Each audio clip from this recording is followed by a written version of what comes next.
فرمایا میرے حبیب اگر یہ آپ کی بات نہیں مانتے تو آپ پریشان نہ ہو، اگر یہ کوئی اچھا کام کریں گے تو انہیں فائدہ ہوگا،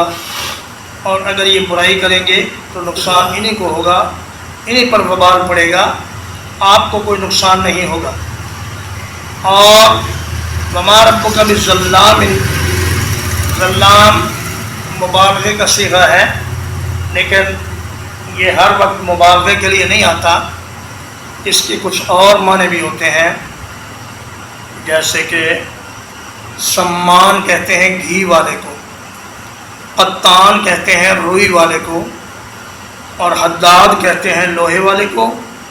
اور تمار کہتے ہیں کھجوروں والے کو۔